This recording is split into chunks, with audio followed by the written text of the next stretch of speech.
What do you see when you look out into the night sky? Do you see Orion's belt and the Pleiades? Perhaps you may see Saturn if you have a telescope. But do be careful out there if you're alone. You never know what might be looking back at you.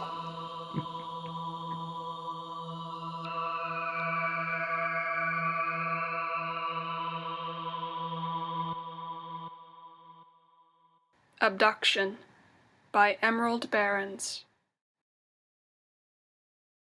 No one really believes me now, and I doubt you will. They still call me crazy, and only a few will listen to the story that happened to me. There I was, out in the middle of the field, minding my own business, when I see this blinding flash of light from out of nowhere. It was pitch dark out, and all you could see were the stars and the moon hanging in the sky. But all of a sudden, flash!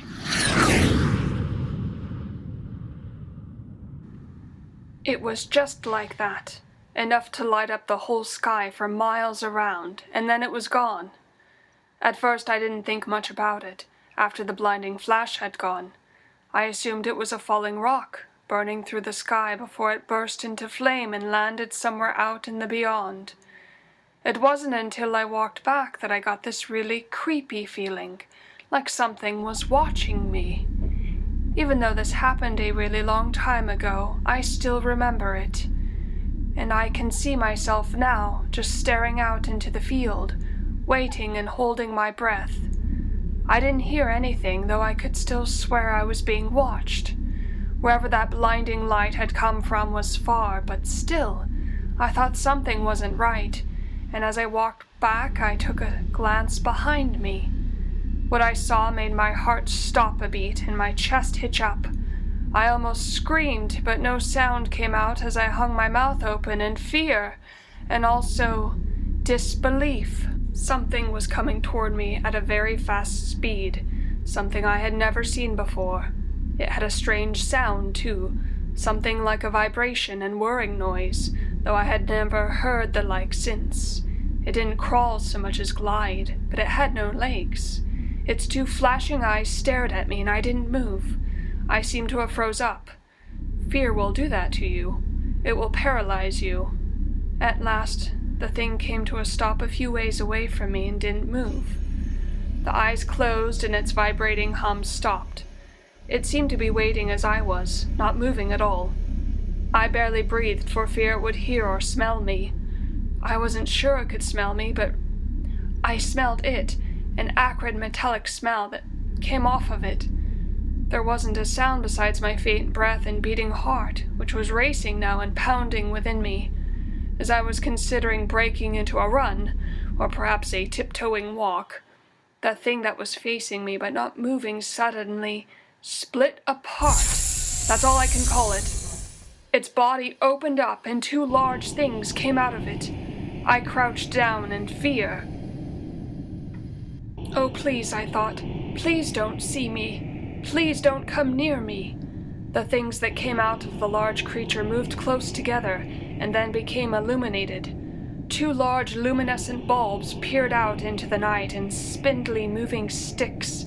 Four of them, two short and two longer, jerkily moved under them as it, or rather they, trundled closer to me. As they came closer I could see them more clearly, and it horrified me. To this day I'll never forget the image I had seen. Within the bulbs were magnified heads, and something like eyes peered from each one. I thought with terror, they can see me. Oh no, they actually see me.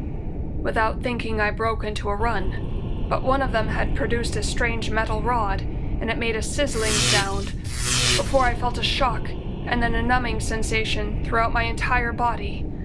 I fell to the ground with the wind knocked out of me, and everything went black for a moment. I realized later I had hit my head, and when I opened my eyes, I was lying there, but with those horrible creatures standing over me. They made long tonal moans and short-clipped grunts, and seemed to be communicating with one another. I watched them as one of them took out another rod. This one was shorter, and it shot a beam of light into my eyes. I quickly shut them, but the creature reached out to me with one of its legs, and I had to suppress a shudder as it slithered along me.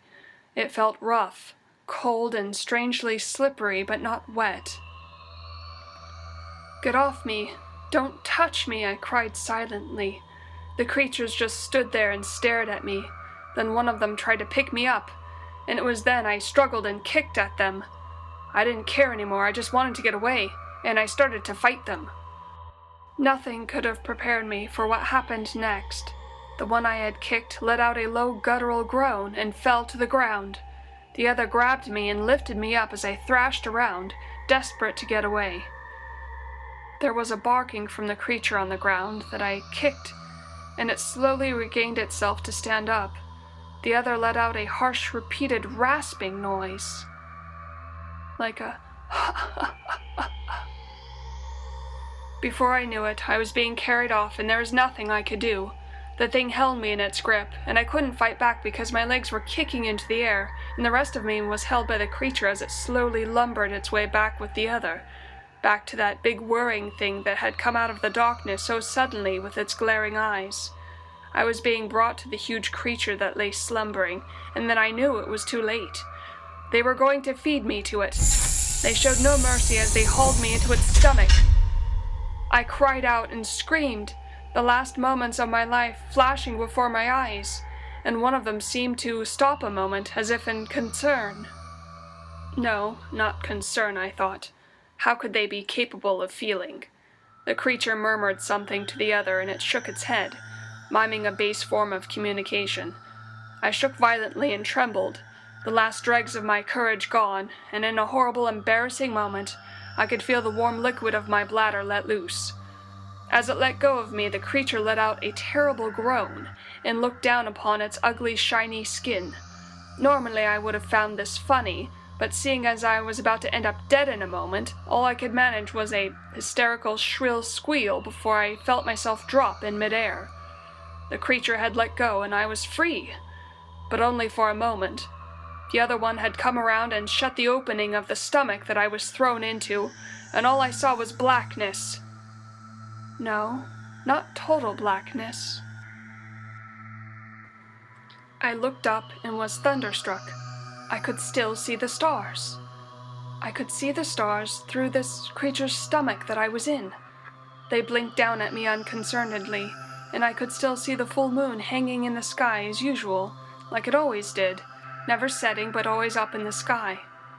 It was reassuring to me, but I was still fearing for my life, and even more scared when the creatures came in with me through two openings that shut with a dull thud.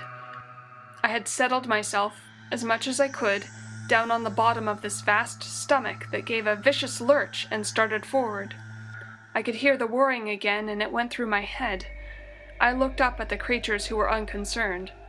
One of them had its legs around a strange circle and was moving it back and forth.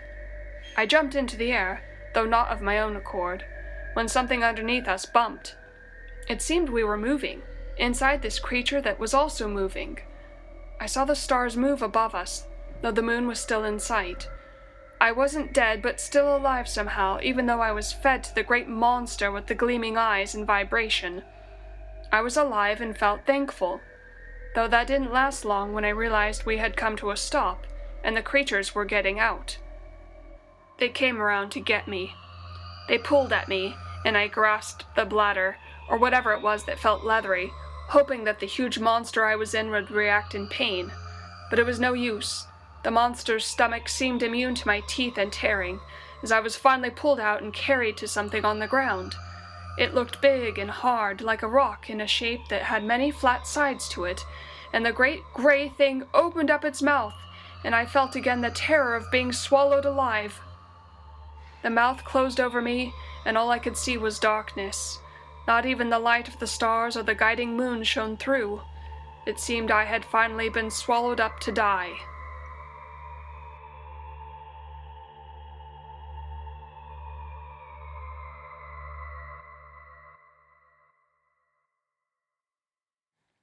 End of Abduction, Part 1. Please select Next Video for Part 2.